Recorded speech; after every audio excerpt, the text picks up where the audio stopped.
What is up, boys and girls? The Miracle. Welcome to the MPL ID Mir recap. I did an MPL PH Mir recap yesterday with Aldo. Today is the day for MPL ID Mir recap. And later on tonight, I'll upload the Mir Curse or Mir Bless predictions for this week. Last week was pretty accurate. I got a few things wrong here and there, but you know, it is what it is. We'll continue with that series as well because you guys seem to like it. But all right, let's go and do this Mir recap. So I think it's time to answer the question straight up in the title of the video. No, the RRQ Harith Revitalize is not a strat. It was a pure mistake, okay? All right, let's bring up some of the stats here. Let's bring up the tier list. Oh my goodness. RRQ are still currently 0-5 in the standings, by the way, chat, all right? I don't know what to say at this point. Like, it's kind of crazy. We'll go up here and show you guys the standings. Currently, it is still crazy. It is crazy. ONIC are number 1. RRQ are number 9 with 0 wins and 5 losses. So we're going to start with RRQ, right? Obviously, we got to start with RRQ. They played 2 times this week against Ultra Ego, against Geek Fam. And man, I honestly think last week, you know, it was a very, very harsh video. I called RRQ shit. And are they shit? Yes, I'm not going to take any of my words back. I think they were garbage. I think 10th place was 100% deserved because they showed no potential. Their players were playing like hot garbage. Their coaches were drafting like dog shit. This week, improvements. I like the improvements I see in RRQ. I think Kuroki is a very, very good addition to the team. We'll talk about how I heard the Revitalize later, but I think he's a very, very good player. He's a very high potential player as well. So there's a glimpse of brilliance. There's a little bit of hope for RRQ. I think the drafts, again, that have carried RRQ in Season 14, Season 15 by Keskut and NMM look to be back. This week was pretty impressive. If you just look at, you know, some of the wins that they got, RRQ against Alter Ego in game number 2. They picked up the chip. They picked up the Guinevere. They were able to get Guinevere all around against Alter Ego. I honestly think in some of those games they won the draft, but Alter Ego obviously outplayed them. Then there was the match against Geek Fam where, again, I think most of the games, or at least game 1 and game 3, rather, RRQ outdrafted Geek Fam. They were able to get a really, really good draft. Unfortunately, in game number 3, it was a Harith Revitalize. Now, the things that I want to point out for RRQ that are still lacking, I'd say there's massive improvements for everyone. I think Yehezkiel is a very, very good addition. He might actually be the starter for RRQ over Rins. He's done a really good job. Positioning is always on point when we're talking about the Ghost of Jakarta. Kuroki, again, very good. Edoc's getting back to form, although it's still very shaky. I think when he's on chip, he's great. Amazing. The 2 game wins that they've won, that they've got this week, were when Edoc was on chip. So next week, I don't think any team will let this go. I think every team will ban out the chip from RRQ. So that's another problem that RRQ are going to have to face, going to have to solve. Then we move on to the jungle. Super Ken. Oh, Super Ken, my GOAT, has been super, super bad this week as well. Still, the retries are getting better. When he's on the Baksha, game number 3 against Geek Fam, he was actually very, very good. It reminded me of like the old days of Super Ken. But then you look at the other games, the other matches on the Guinevere. It looks like he just panics a lot on the Guinevere, you know? He taps ult randomly. He tries to go for the spatial migration when, again, he technically doesn't need to. The thing about the Guinevere, right, especially when you have a composition with a Zetian or with a Sora, is that you can combo your abilities. There's no real reason for you to go and solo it. Right? It almost looks like he's playing solo because he's trying to get spatial migrations alone. He's trying to make plays alone when you don't need to. That's why the Guinevere is so busted right now, at least in ID. Again, in PH, we actually don't see Guinevere too much, but that's why it's so busted in ID. Anyone can start the combo and you can just follow up with your ultimate. So I hope to see a little bit more of that. I hope to see the coordination between him, Super Dan, Edoc, and Yehezkiel be better because Ken, you're amazing on assassins because of these solo plays, but on utility jungle, you need to play with your team, okay? And it does seem like right now he's still in that assassin mindset. He's still trying to play alone, farm alone, get the advantage alone, etc. Super Dan has also improved from week number 1 and week number 2. I think in week number 3, he's done a lot of very, very good moves, you know, like he got a solo kill against Nino. The early game advantage is amazing for him, especially when he was on the Yuzong as well. Confirmed 3 neutral objectives for RRQ. Unfortunately, sometimes I think it's the decision making that's still lacking for Super Dan. There was a time when I think it was against Geek Fam. Geek Fam's whole team went up top for the control. Bottom was completely free, but he didn't go for the trade until much, much later. I think going for the trades, making those quick decisions in and out of laning phase is very, very important. You got to look for those trades. You got to look for those team fights when necessary as well.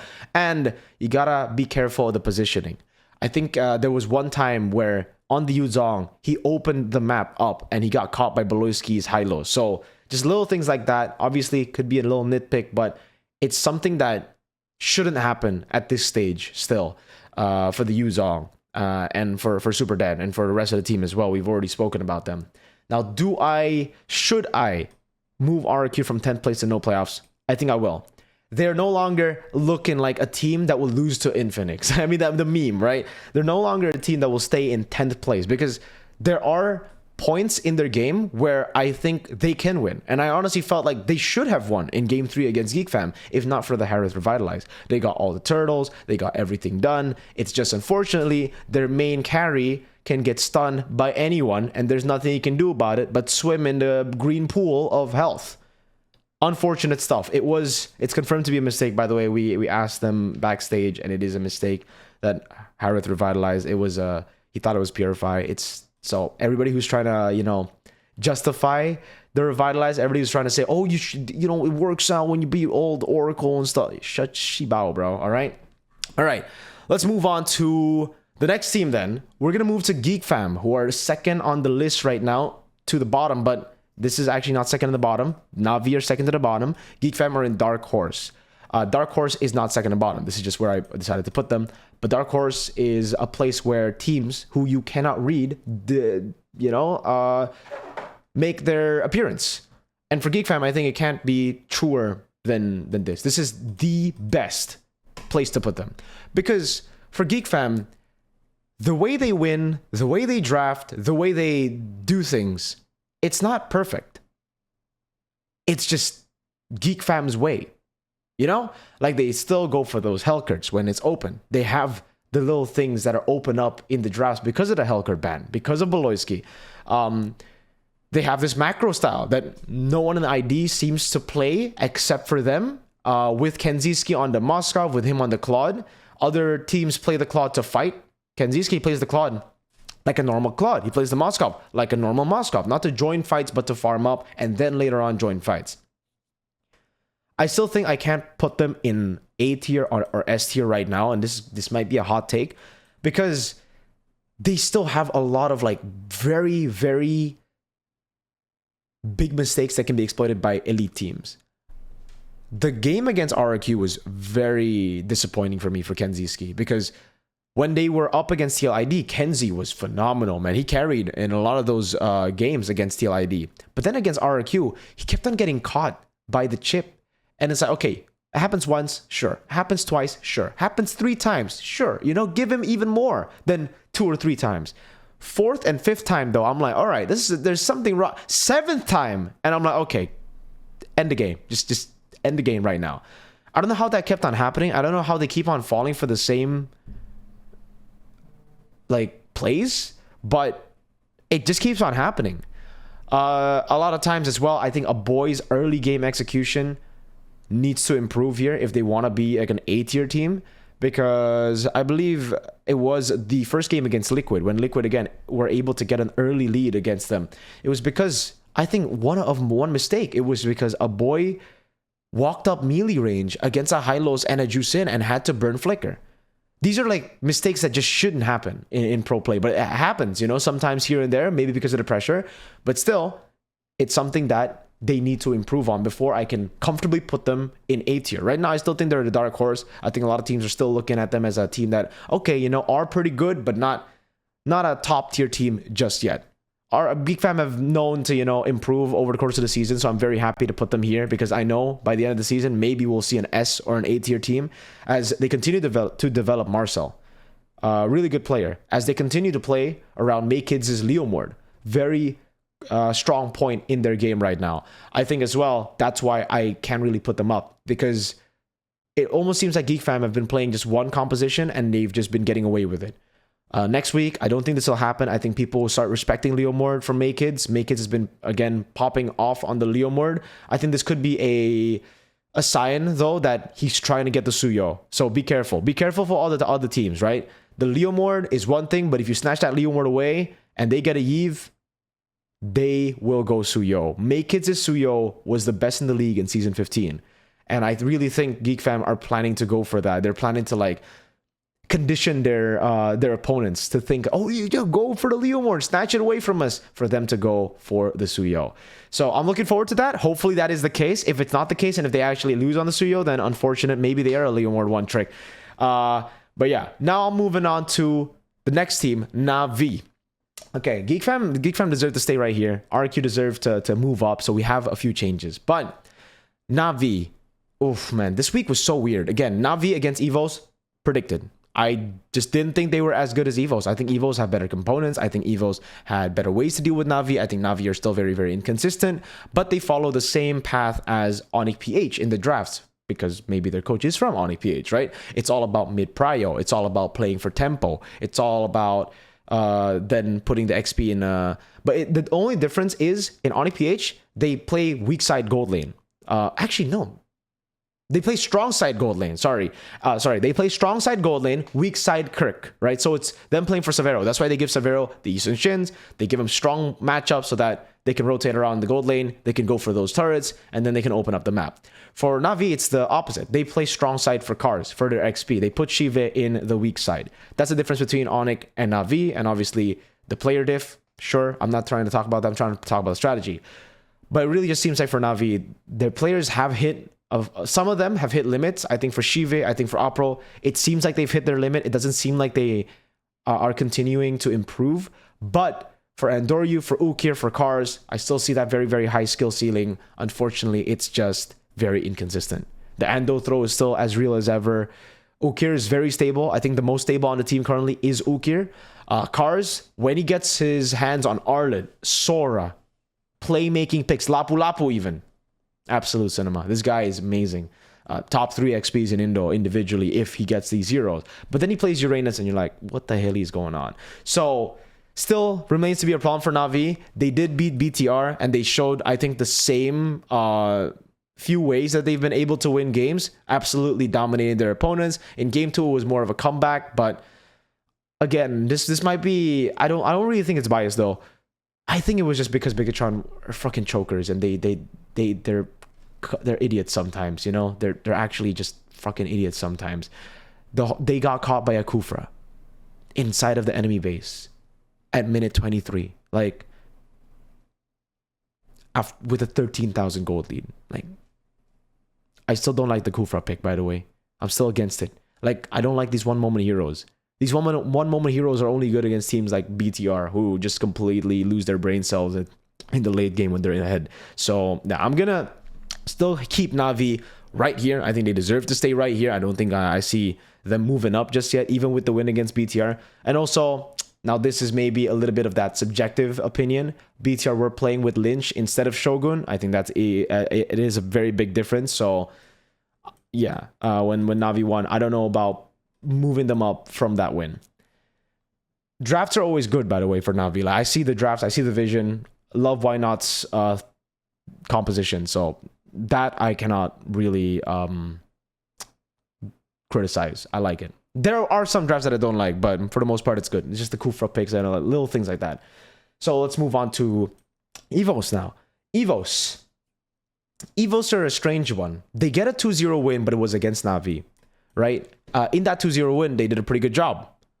They were able to get the combos down. It was a stomp of a game in game number 1. In game number 2. Game number 1 was when they showed a little bit of that season 16 style. They went for double fighters. Actually, not even a fighter. They went Uranus Gold against a Granger. They played Yisun Shin. They picked it up early, and then they put it on Albert. So they still had a marksman in their composition with the double fighters, or double non-MMs, right?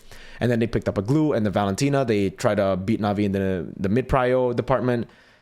Stuff like that. EVOs are trying out different things. But right now, I feel like it's very scary if they decide to show this kind of composition, because it might lean towards their biggest strength and also their biggest weakness. The fact that Albert is the best player on the team by a long shot, right? If Albert doesn't get on his carries, if teams start to read into that because you're starting to lean into just Albert being the main carry in week 3, then I think a lot of teams might have gotten the read on EVOS and might be able to just ban it out, shut him down, yada yada, you know. But I do like the creativity from EVOS to pull out a Uranus Gold in that matchup, to be able the patience as well to trust in their composition. I don't think I'm going to promote EVOS though. I think I'm just gonna have them be still right here. I don't think they changed. I think this one is pretty much the same. So next up, we're gonna move on to Bigetron. Now, Bigetron against ONIC, we'll start with that. It was a masterclass. I was so impressed by how they performed, by how they played. It was amazing. They let the Freya go and they pick up the Yi Sun-Shin. I hate the Yi Sun-Shin first pick blind. I love the Yi Sun-Shin first phase when it makes sense. When you're up against a Freya, when you're up against a Claude, when you already see your matchup head on, sure, go for the Yi Sun-Shin, because then you can guarantee at least some levels of impact with the Yi Sun-Shin. And then you got to play around him, which BTR didn't really do in this matchup. They played around their XP lane, they played around neutral objectives, they let Yi Sun-Shin and Freya, Kelra, and Eman do their own thing in the gold lane. And hey, they did a good job. It was from start to finish, from the drafts, from the execution, an amazing series. Don't let the people in chat fool you by saying, oh my god, ONIC were outdrafted, ONIC were trolling, ONIC were making bad moves in the draft because they picked Freya 3 times. Listen, brother, you don't pick the Freya, then Eman gets the Freya. I don't understand why people are like, oh my god, you gave Kelra Freya 3 games in a row. Like, why would you do that? Because if not, then Eman would get a Freya. Everyone bans Freya from Eman. Everybody bans Freya from Kelra. They are great on Freya, okay? Unfortunately, they just got outplayed in the game itself. And a couple of times we saw that through game number 2, through game number 3 as well. Obviously, it came through a few blunders. I think in game number 2, it was very, very winnable for ONIC. Unfortunately, CC Lutpi. Oh my goodness. Keyboy is another thing. We'll talk about Keyboy in a bit. But Lutpi in the late game, I don't know what happens, but this is something that hasn't happened before, I feel. I'm trying to think of moments where Lutpi just walks up and opens up bushes alone, and I can't really think about it. But that's exactly what he does. In the bottom lane, final fight of game number 2, ONIC versus BTR. If you want to see it, go check it out. He just walks into the bush. I know they were trying to get control of the far lane for slow push, but there's no reason for you to push even further as a CC with fucking vengeance, you know? He just walked into 4 or 3 dudes and he died. And the team fight ended up being 4v5 and BTR all ultimately won. Such a winnable game and thrown by such a weird decision, you know? I'm afraid for ONIC this will be a recurring problem. Hopefully not, because usually this is always an ONIC thing to happen when, you know, in the regular season, they finally suffered their first loss. They lock back in. They remind themselves of the mistakes. CW does a good job at, you know, again, assessing the situation, giving them solutions to the problem, and coming back stronger. So I really hope it's not a problem, because ONIC do look still like the best team in the league right now in terms of consistency. But yeah, those are the things that I was talking about BTR. Why am I talking about ONIC right now? But yes, that was the mistake that gave BTR the win. So it was an execution thing. Then we move on to their second match against NAVI, and oh my god. Firstly, they start deploying their second XP laner, which is cool. They want to give them experience, but this makes BTR so hard to rank in the standings because you don't know what version of BTR you'll get. It makes it very hard to predict them as well, right? Because you don't know which BTR you'll get. You can get the very good BTR with their main lineup. You can get a secondary BTR with their mid trio, with their trio MDL lineup, or you could get a mix. Right now, that's what we saw against NAVI. I'm not a fan of changing everything too much right now, especially considering how competitive the league is. I think right now it's better for you to just play your A game and get to the top position. I understand they're trying to build that mentality, but I think this is where it should stop, or maybe week 4 is where it should stop, because we're entering half point of the season. Yeah. For that reason, I'm actually going to move BTR higher right now. Again, we will get to DEWA, we'll get to Alter Ego, but I will move BTR higher up for now. We're moving on to DEWA United now. I think for DEWA United, they are, wow. They got a game against ONIC, which is very, very impressive in their first match. Then their second match, they 2-0'd Alter Ego. I think for me, DEWA United are very close to being the second best team in the league. They are so good and they are still getting there. They're still rising, right? Again, against ONIC, they took a game against ONIC. They still need to rise to that level. They still need to get better. And there are improvements just from that week alone. After getting a game against ONIC to winning against Alter Ego. The drafts are amazing. I love Coach Wright's draft. I've told you so many times how much I trust in Coach Wright, how much I like this guy's draft, how much I like this guy's vision, how much I like Kin as an individual XP laner. This team looks amazing. Dolin, BTR, by the way, very promising talent. So complete. One of the most complete junglers in ID. Only second to Albert when it comes to complete. This guy's Fanny was ridiculous. His Guinevere is so disciplined. When he plays utility, he's so disciplined. He's so calculated. When he plays Fanny, he's calculated, but he still goes in for those risky plays. And I love it. I love everything about DEWA United against Alter Ego. I love their match against ONIC as well, because it really showed you how good their drafts can be. I honestly think game 1, game 2 was a draft win for DEWA United. Thing is though, right now, just looking at how DEWA United play, it really seems like they're very team fight centric. That's how they win. That's why they can 2-0 Alter Ego, a team that obliges when you ask for a team fight, a team that wants to go for those gambles. DEWA will be able to get an edge over them because they are also all in on the team fights. But then say up against ONIC, and I would say even up against the main team of BTR, teams that can play around the macro, that's going to be very, very tough for them. And that's why I think I'm going to put them at A still. I'm not going to move them up to S. I'm going to put them here still. But again, that's why. They have one way to win right now, it seems. Obviously, hopefully we see more of the macro side in this week. But DEWA are very, very big fans of the combos, very, very big fans in those big plays. And I'm all in for it. I just hope it gets better in the team fights, or the macro side, the way they win, more layers to it. That works too. So now let's move on to Alter Ego. Alter Ego this week had a disaster. It was a disaster for Alter Ego. The loss against DEWA is 2-0, and you might be like, but Mirko, they won a game. They won a match. Yes, they won a match against RRQ. Everybody has won against RRQ, right? That's the thing. Alter Ego, though, the way they won against RRQ, game 1 was simply classic Alter Ego. I liked it. Game 2, however, was one of the weirdest drafts, but one of the... I might go and say it. It was the worst display of execution in Season 17 so far. If you want to lose some brain cells, go watch Game 2 of Alter Ego versus RRQ Hoshi. Remember, this is RRQ Hoshi, who at the time have not won a single game. And Alter Ego got outclassed by RRQ. Alter Ego were making some very dumb moves on the map, very dumb commitments on the map. They went to dive, they got caught by the chip. They went to split, they got caught by the chip. It was so bad. And this raised a lot of concerns for me. I even started asking some really deep questions in the back rooms because I was like, Alter Ego don't play like this. How the fuck are they playing like this? But then we saw their match against DEWA and I'm like, maybe they do play like this. And what's going on? They got completely outdrafted and outclassed in the match against DEWA, so there's not much to say about that. Like, their game, team fighting, they were beat at that by DEWA. That's about it. Yeah. Then they went back to win against RRQ because it's RRQ. You know, obviously, if you play your normal game, you will win. I think Alter Ego currently, it's tough to still put them at A with this very disappointing week, man. I think I'm going to put them at B right now with EVOS and NAVI. They're obviously still the best B tier team, but I want to have some more differences here. And it just goes to show you how competitive it is because teams can go back and forth here depending on the points. And if you look at the standings, oh, that's exactly how it is. That's crazy. Okay. That's a bit crazy. Okay, it's not because Bigetron and DEWA, I rated them differently. And we'll get to Liquid. Whoo, man. Liquid ID.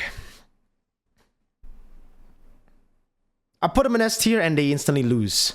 I predict them to win some games and they instantly lose. Maybe it's time for me to just put them at 10th place, you know? Maybe they'll get some wins there. But okay, in all seriousness, I think they've been read out. Just last week when we did the mirror recap, when they put them in S, you know? I'm like, Okay, there are two very big issues with Liquid. The fact that we've only seen... Oh, sorry. There was one big issue. Hopefully, this doesn't end up being a Twisted Mind Season 16 story, where they do really well in the first few weeks, and then teams start to understand their patterns, teams start to understand their draft, teams start to understand their gameplay, and then they fall flat. Because it really seems like it's that way against Geek Fam. All right? I won't put them all the way down because of that, but Leone, when he doesn't get glue, when he doesn't get chip, he seems like just a standard roamer. He doesn't do anything too crazy. He doesn't put the game in his hands. He's unable to push out anything noteworthy. He's just a roamer. Aran's still very, very good. Then their composition in the past 2 weeks, where they just play a very simple front to back that works. Play for Kyo on the Moscow, play for Kyo on the carry, just play for Kyo. Now they got read out by Geek Fam. They just win out the trio mid, gank Kyo, remove any sort of chance for them to come back, and it's dead, and it's done. And that's what we saw. So, boom, right? What else do I need to talk about? Oh, the Jote. The Jote went from a very well-rounded jungler to now just being a Fredrin merchant in this game, right? He got Fredrin in game 1, still lost. Game 2, Fredrin was banned. He went on Lucas, and I really think that Lucas pick... Oh man, that Lucas pick wasn't the best. Like, the first time they used it was against NAVI, and it won, but it was because NAVI couldn't end the game, you know? It's not right. It's not because the Lucas was winning them the early game. So I'm not a big fan of that Lucas pick back then. I'm not a big fan of the Lucas pick now. And the fact that they picked it against a very, very smart team, they got punished for it. I think Liquid will actually go all the way down to below A. I think they are worse compared to BTR and DEWA right now because they've been read out. I honestly, by the end of week 4, if this pattern continues, if this is true, if it's true that they've been read out and they have no more ways to win the game aside from a front to back with Kyo on Moskov / carry or Leone on glue and chip, they might go to the initial prediction. Because so far, that's literally what they've got right now. But I'm gonna take the optimistic route and put them, here. They're just struggling to get their form. They're gonna find new ways to win games, and they might push up back. So let's move on to ONIC then. I think a lot of people expect me to put them down. I think in another podcast for KB and Age and Abang Lord with the MPL talk, they did put ONIC in A. I think it's an overreaction though. I think this is one of the moments where they've been on a win streak. They were beat by BTR. They were out-executed. They were outplayed by BTR. But it doesn't mean ONIC instantly drop to A. I don't think so. I think people are overreacting to this loss quite a bit. They're still by far the best team in the league when it matters. There's room for them to test things out. There's room for them to try out different drafts. There's room for them to make mistakes and come back stronger. It's like people always forget what ONIC is, who ONIC are, what their players can do when they lose just one match. And I think it's time for us to stop doing that until we see concrete evidence that the team is falling off. They are not falling off. There are mistakes here and there, like from Lutpi, like from Keyboy. I don't know what Keyboy... Keyboy was trying to open up a lot of times. He was trying to, give the team space. But I understand it, like in those positions up against BTR, you got to try to make those risks. You got to try to keep that up. Yes, right now, it looks really bad, but he gets the calculation and he just comes back stronger next week. That's what I really feel from ONIC. And the reason I can say that from ONIC and I can't say that from all the other teams, why I would use that as a way to put other teams down, but not ONIC, is because we've seen it.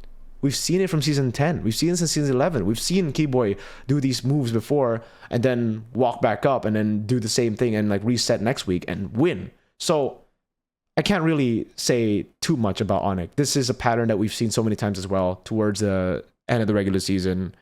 They do things that are weird, but they still come out on top. So I'm gonna leave ONIC right there. I still think they're the best team in the league. There's just a few blunders here and there, and people were saying the drafts are horrible. CW didn't draft well.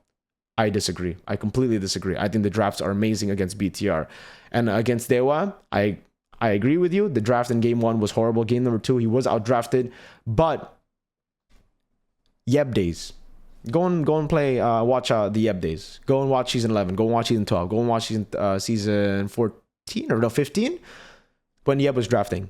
That's how ONIC have drafted all the way from the past. They utilize strengths. They utilize winning matchups. They try to prio those kind of picks, and they try to beat the prio picks in general with their own style of MLBB. Then later on, they'll start locking back in, picking up the prio picks, and they'll end up winning. So the fact that they're doing so well right now with these kind of drafts, like their early regular season drafts as usual, and they're able to out execute their DEWA, who out drafted them completely, shows you what level they're on. So yeah, I think that's it though. Wait, we've gone through all the teams. That's what I think. This is the placement that I think. These are the placements of all the teams. Let me know if you agree. Let me know if you disagree. Let me know if you think BT are absolute dog shit and they deserve to be no playoffs. That could work too. But that's it for the video. I hope you guys enjoy. I will see you guys in the Mirror Curse / Mirror Bless prediction video later tonight. Good night. Goodbye.